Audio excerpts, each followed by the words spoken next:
Hi, thanks for joining us today. My name is Brandi Davis-Dusenbery. I'm the Chief Science Officer at Seven Bridges. The title of my talk today is Making Millions of Genomes Actionable. Over the next 15 minutes or so, I'm going to briefly introduce you to some of the outcomes that are made possible by combining large-scale genomic and health data. I'll try to convince you that the million genome era is today, and then finally discuss some principles we see as critical for fulfilling the promise of ultra-large-scale genomic studies. As most of you already appreciate, large-scale studies that aggregate health and genomics data have an unprecedented potential to reveal novel insights into the basic principles of biology. Further, these discoveries can significantly accelerate the development of new and more efficient therapeutics. Today, researchers are using large-scale genomic studies to improve target identification, better understand target liabilities to improve safety, and enhancing patient stratification. Today, on average, fewer than 10% of new molecular entities in early-stage clinical trials will eventually be approved. However, this rate has been shown to more than double for pipeline drug targets with human genetic evidence of disease association. Furthermore, molecular markers are increasingly being used as a means of targeting the right drug to the right population, with more than 250 drugs, including biomarker labeling, currently approved by the FDA. Looking beyond just treating disease, it's clear that one of the powerful outcomes of large-scale genomics and health studies will be a fundamental shift in our ability to practice preventative medicine. Indeed, one of the triumphs of medicine in the last 60 years is the declining mortality associated with cardiovascular disease.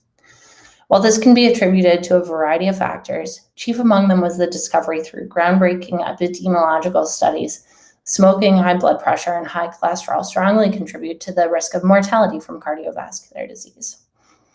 Today, therapeutics, including those identified through genetic association studies like PCSK9, are used to modify these risk factors. One challenge with these approaches is that by the time an individual has manifested high blood pressure, for example, some disease processes may have already begun.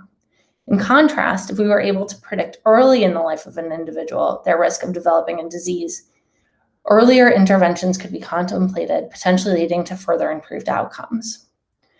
Polygenic risk scores, which take into account genetic associations and risk profiles across many genes, have the potential to guide preventative strategies as early as birth. However, today there remains many limitations to these scores in the clinic, perhaps most importantly because the majority of genomic studies to date have examined individuals of European ancestry. Thus, there's insufficient data to accurately determine these profiles in individuals of other ancestries. So biology is extremely complex, and realizing the benefits of integrated genomic and health data to drive new therapies and preventative medicine for all individuals requires extremely large numbers of data points. Indeed, cohorts as large as 10 to 100 million individuals may be necessary to enable robust statistical analysis of extremely rare events, to tease out mechanisms underlying highly heterogeneous disease, to enhance our ability to characterize the interactions between different gene variants and a variety of other studies. Considering that today many genome-wide assays are performed with data from tens of thousands of patients, it's clear that we'll need to significantly modify our approaches to be able to drive insights and actionability of data at the million-plus genome scale. So today I want to convince you that the time to implement these new approaches is now. I think for many of us in the field, we've been hearing for many years about a biomedical data deluge that was coming, especially related to whole genome sequencing data. But still, it seemed far off in the distance, and few groups have seriously implemented the types of data ecosystems that they'll need to work at the scale of data that we'll see in the next 18 to 24 months. To me, this really feels like a train that's coming from far away out in the distance, but before you know it, it's right in front of you. So let's talk a little bit about where these data are coming from. Over the last 10 years, governments and consortia across the world have announced large-scale sequencing efforts designed to uniformly collect detailed health and genomic data. The power of these types of studies is exemplified by the Cancer Genome Atlas, or TCGA, which was announced in 2016. They added whole genome sequencing in 2006. They added whole genome sequencing 3 years later in 2009, and then completed the study in 2018. To date, this has been cited in more than 14,000 publications. Over the years, projects have become more expansive. You see this upward shift in the number of participants in the year announced. For example, the United States All of Us project aims to collect rich health data and genomics information from 1 million individuals. The study, although announced in 2015, has just begun ramping up their whole genome sequencing generation in 2020. Similarly, many other initiatives across the world are expected to scale up in 2020, resulting in a 50% increase in the number of whole genomes produced. There are also numerous efforts aiming to bring together large genomic studies. The Beyond 1 Million Genomes project includes members from 23 European countries committed to providing cross-border access to 1 million genomes by next year. Beyond data being generated as part of these large public efforts, sequencing is increasingly integrated into clinical trials, and it's been predicted that more than 60 million genomes will be captured in the healthcare setting alone by 2025. So I think it's worth emphasizing that these numbers are quite reasonable and quite feasible. If we look just at the number of Illumina NovoSeq machines installed around the world as of December 2020, we realize that if these machines were running at full capacity, they could generate nearly 10 million whole genomes this year alone. Now, of course, machines are running only some percent of assays other than whole genomes, and certainly probably not every one of them is running at 100% capacity. Even still, I think it's quite easy to see that the number of whole genomes generated this year is likely to outpace the numbers in all previous years combined.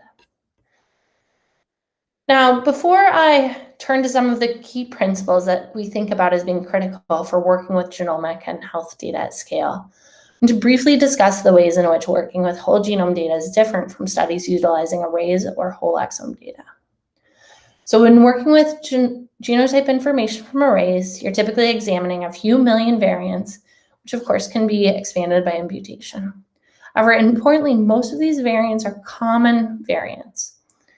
In contrast, when you move to whole exome sequencing, you're interrogating the entire coding region, which, as you know, corresponds to about 3% of the whole genome. The variants detected in whole exome sequencing are primarily rare variants. Similarly, in whole genome sequencing, you're now scaling up, looking at billions of variants instead of millions of variants, and again, primarily interrogating those variants which have a low frequency across the population. Importantly, when you move to whole genome sequencing, you now have the ability to also interrogate structural variations, which have been historically underestimated and understudied in whole association studies. So it's important to note that, given these differences, the solutions for working with whole genome sequencing data will need to evolve from those that were very successful working with array or whole exome sequencing. Of course, going forward for this foreseeable future, solutions working with whole genome sequencing will also need to support genotyping arrays and whole exome sequencing. Looking further into the future, it's absolutely the case that systems will also need to support incorporation of other high throughput data sources such as proteomic sensor information and imaging. So as I mentioned, we've synthesized 3 principles that we believe are critical to ensure data and analysis ecosystems are able to support researchers in realizing the power of large-scale health and genomics data sets. These are fast, flexible, and connected. While these 3 principles probably apply to many large-scale data problems, in the next slides I'll speak a bit more about the specifics related to biomedical data. So first, talking about fast. So here, when we're talking about data ecosystems being fast, the speed of visual and programmatic interaction is really just one piece of the puzzle. Here, we're ultimately talking about the speed at which researchers are able to derive meaningful insights from raw data. This means you need the ability to quickly ingest, clean, and harmonize data, in addition to maintaining rapid interaction and analytics. The speed to meaningful analysis is particularly important when we consider that some of these large-scale studies are released under short embargo periods. It's quite critical to be able to derive as much insight as possible from the moment the data are released. Importantly, speed has to be maintained while facilitating the support for enormous scale, as we discussed at the beginning of this talk. Additionally, strict security and reliability, as well as cost efficiency, absolute table stakes when dealing with health and genomic data at scale. Looking at flexibility, what we're ultimately aiming here is to be able to support not just the use cases that are well crystallized today, but also those that will arise in the next 2 to 3 years. We've seen that there's really no one-size-fits-all solution that efficiently meets the needs of every organization. Instead, taking a modular approach allows organizations to stay nimble and responsive to the evolving needs of their researchers. One area of particular focus in terms of flexibility is as it relates to clinical and phenotypic data. Although there continues to be increased adoption of standardized ontologies data models, there remains significant divergence across large studies, as well as data generated in-house.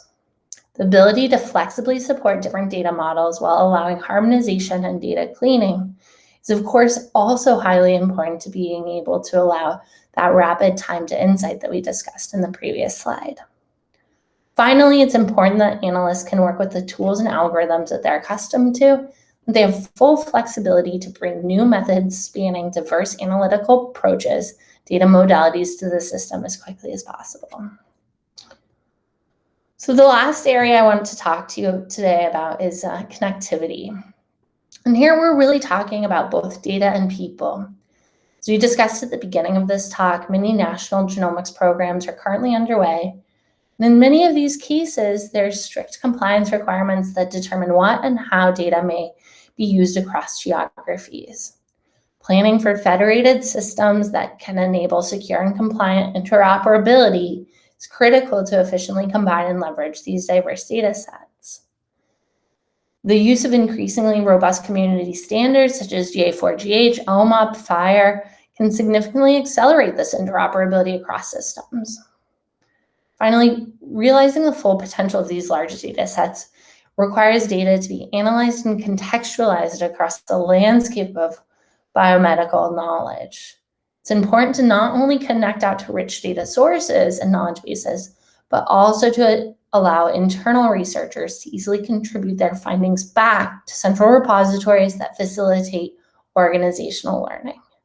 On the people side, it's fundamentally important to be able to support seamless collaboration between researchers with diverse expertise and being able to scale to enable both clinical scientists as well as computational scientists to work together, bringing in their unique skills to further the research as rapidly as possible. So to sum up, today I've hopefully convinced you that there's enormous potential, large-scale whole genome and health data analyses, that raw data generation is no longer a bottleneck for these analyses, and that organizations that are ready to take advantage of these data have systems that are fast, flexible, and connected. These principles have driven the development of Seven Bridges ARIA, which aims to empower researchers to realize the potential of large-scale genomic and health data.